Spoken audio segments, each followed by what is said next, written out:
Pemirsa, Bareskrim Polri akan memanggil Permadi Arya alias Abu Janda pada Senin 1 Februari mendatang. Abu Janda bakal diperiksa terkait dugaan sara dan penistaan agama.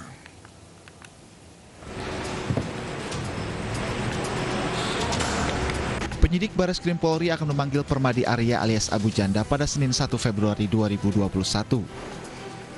Pemanggilan ini didasari atas laporan dugaan ujaran sara dan penistaan agama karena menyebut Islam arogan. Berikut adalah kasus-kasus yang sama yang terjadi di sekolah-sekolah lain. Dalam cuitannya, Abu Janda menyebut Islam arogan karena telah merusak kearifan lokal Indonesia yang mengharamkan ritual sedekah laut hingga mengharamkan kebaya dengan alasan aurat. Cuitan Abu Janda ini mendapat kecaman dari warganet Indonesia, salah satunya dari Tengku Zulkarnain. Mantan sekretaris MUI ini meminta agar kepolisian bertindak tegas terhadap Abu Janda. Tengku Zul juga khawatir jika polisi tidak bertindak, umat Islam akan hilang kesabaran. Namun belakangan Abu Janda menyebut bahwa cuitannya ini sebagai bentuk autokritik. Sebagai orang yang beragama Muslim, Abu Janda menganggap bahwa agama yang dia pegang menjadi arogan.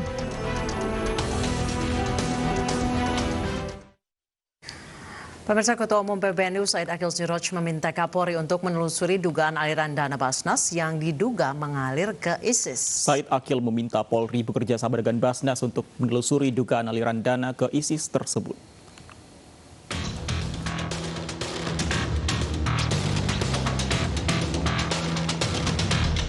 Ketua Pengurus Besar Nahdlatul Ulama Said Akil Siroj meminta Kapolri Jenderal Polisi Listio Sigit Prabowo untuk memeriksa dugaan aliran dana Badan Amil Zakat Nasional atau Basnas yang diduga mengalir ke ISIS. Hal ini disampaikan Ketua Umum PBNU saat Kapolri bersilaturahmi ke kantor Pengurus Besar Nahdlatul Ulama 28 Januari lalu. Salah satu dasar dugaan ini adalah temuan Densus 88 atas kotak amal yang bersertifikasi Basnas dan ternyata milik jemaah Islamiyah untuk mendanai aksi teror. Said Akil menyebut Polri harus berkoordinasi dengan Basnas untuk mendalami aliran dana ini yang kemungkinan masuk ke pendanaan ISIS. Sebelumnya, Kadif Humas Polri juga mengungkap mengenai pendanaan kotak amal yang disebar di 13 daerah. Kotak amal disebar di warung makan tradisional hingga minimarket karena tak perlu izin khusus dari pemilik tempat.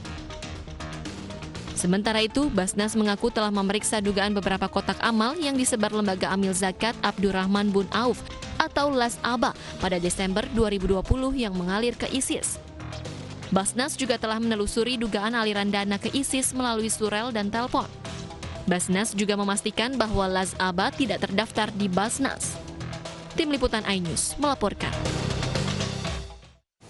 Lalu benarkah ada dana Basnas yang mengalir untuk aktivitas ISIS? Kami akan dalami bersama Ketua Pengurus Besar Nahdlatul Ulama PBNU Marsudi Suhud, ekonom syariah IPB yang juga pernah menjabat Direktur Pendistribusian dan Pendayagunaan Basnas Irfan Baik, dan pengamat terorisme Ken Setiawan. Selamat sore, Assalamualaikum Bapak-Bapak. Saya ke Pak Marsudi Suhud. Waalaikumsalam warahmatullahi wabarakatuh. Terlebih dulu Pak Marsudi, kami konfirmasi benarkah yang dikatakan Pak Said Akil bahwa ada dana Basnas yang mengalir ke ISIS, Pak Marsudi?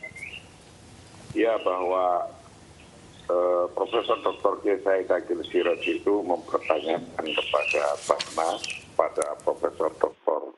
Nur Ahmad yang ketika itu datang dengan menjemput atau menemui bersama-sama Bapak Kapolri yang ada di PBNU. Yang tidak lain tujuannya adalah menyampaikan itu karena zakat itu sesungguhnya sudah baku siapa saja yang menerima, yaitu fakir, miskin, hamba sahaya, fisabilillah, amil, mu'alaf, orang yang banyak hutangnya, horimin, dan ibnu sabil. Nah, yang semacam ini itulah yang penerima utama sebagai penerima zakat. Nah, ketika ada misalnya disalurkan ke ISIS misalnya, mungkin ya yang dituju juga di antara 8 asnaf ini. Tapi memang bahwa zakat di Indonesia sendiri saja masih banyak orang yang kekurangan. Jadi nggak perlu nyari-nyari yang jauh-jauh, yang bahkan bahkan yang jauh-jauh kita pun tidak bisa mengontrol itu siapa mereka, lembaga apa mereka, apakah mereka benar-benar berjuang untuk agamanya atau untuk merobohkan negaranya orang lain di sana. Nah, kita kan nggak tahu. Maka untuk itu perlu ketika ada selentingan atau bahkan ada data-data sedikit yang tadi disampaikan, apakah Basnas ini menyalurkan ke sana atau tidak. Kenapa? Karena sesungguhnya orang fakir, miskin, hamba sahaya atau bahkan fisabilillah di Indonesia ya masih banyak yang perlu kita untuk dikasih zakat. Baik. Perlu jauh-jauh. Apalagi kalau itu termasuk pembelot atau pemberontak suatu negara yang sah. Baik. Maka itu Saya ke mestinya Pak. tidak harus dikesanakan. Gitu. Baik. Saya ke Pak Irfan. Baik, Pak Irfan, Anda pernah berada di Basnas selama beberapa tahun. Sebenarnya seperti betul. apa sih, Pak, cara untuk screening proposal-proposal yang masuk meminta dana ataupun bagaimana cara pendistribusian bantuan, apalagi melalui lembaga-lembaga lain gitu yang lebih kecil dari Basnas tentunya? Jadi prinsip penyaluran itu sebenarnya pertama kita harus aman secara syar'i. Karena zakat ini adalah instrumen agama yang memiliki ketentuan, termasuk ketentuan penerimanya. Jadi kita harus clear, jelas, tidak boleh melanggar syariat. Kemudian yang kedua, ini juga harus aman secara regulasi.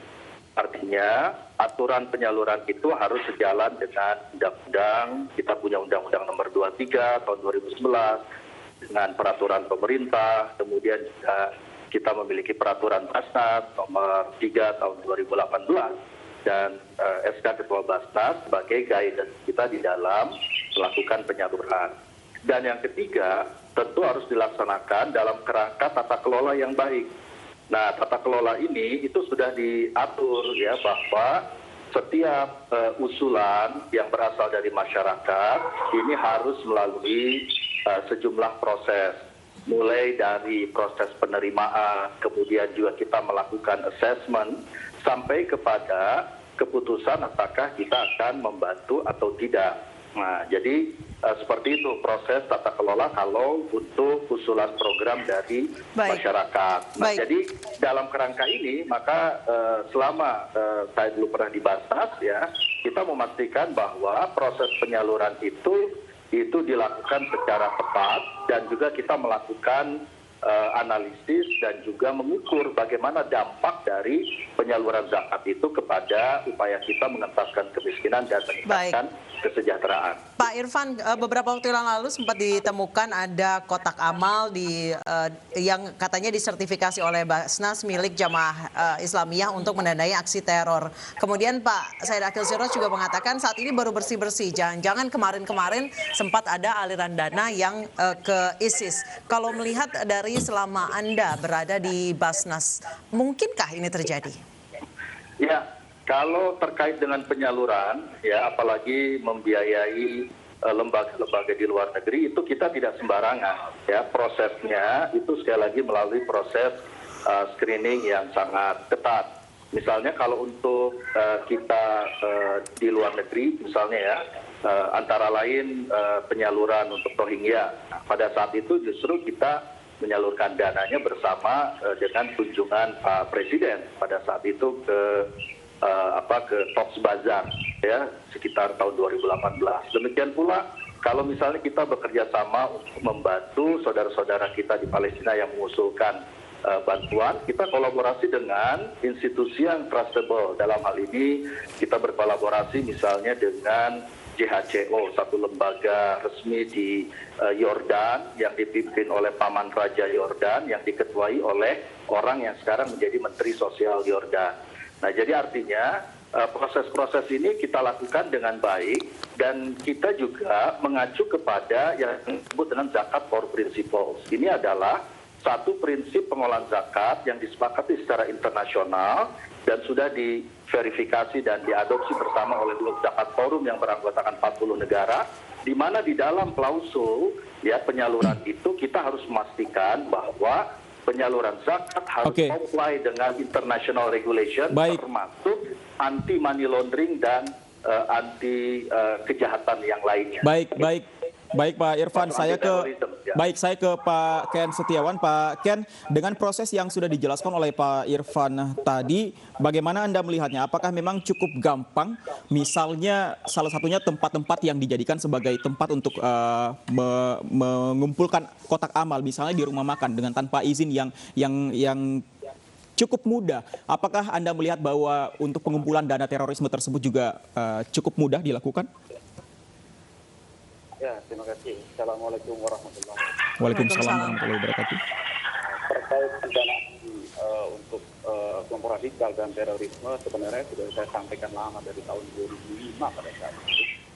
Mereka itu memang luar biasa bagaimana modusnya mereka. Kebanyakan ini kan kelompok radikal katakan demokrasi haram. Mereka hanya sebagai demokrasi dan salah satu cara menggalang dana mereka menggunakan legalisasi organisasinya dan salah satu yang nama terseret Basnas. Banyak juga yang terdaftar di database kami, bukan hanya Basnas. Mereka juga terdaftar di Kumham, ada yang di Kemendagri, ada yang di Kemensos. Legal terdata, namun hanya berapa persen yang mereka uruskan organisasinya. Sebagian mereka gunakan bukan hanya PIT saja sebenarnya. Banyak juga kelompok radikal di Indonesia yang menggunakan dana ini untuk pelatihan, untuk organisasi mereka. Termasuk mereka membeli senjata. Nah, ini sebenarnya fenomena lama dan banyak percaya. Pak Ken, sebenarnya lembaga-lembaga atau ormas-ormas yang menyalurkan zakat itu atau yang meminta sumbangan itu terdaftar di Basnas, terdaftar di Menkumham, cuma ternyata banyak dana-dana yang diselewengkan justru untuk kegiatan terorisme. Seperti itu maksudnya, Pak? Betul. Bahkan mereka sekarang begini, Mbak, ini mereka nongkrong di ATM, di Porto, pom bensin, mereka tiap rumah makan, bahkan kalau Jumatan mereka dari masjid ke masjid, kalau ada bencana mereka dari rumah ke rumah. Nah ini yang akhirnya mencoreng nama organisasi yang memang betul-betul membantu menyalurkan bantuan masyarakat kepada yang berhak menerima. Saya kembali ke Pak Irfan. Pak Irfan, tadi menurut Pak Ken bahwa sebenarnya lembaga-lembaga ini terdata jangankan di Basnas, bahkan terdaftar di Kemenkumham. Tapi ternyata hanya sebagian dananya yang memang disalurkan untuk masyarakat yang tidak mampu. Dan ada bahkan sebagian besar ini justru jadi sumber dana terorisme. Kita akan lanjutkan dialog ini dengan Pak Marsudi, Pak Irfan, dan juga Pak Ken usai jeda berikut. Tetap bersama kami di iNews Sore.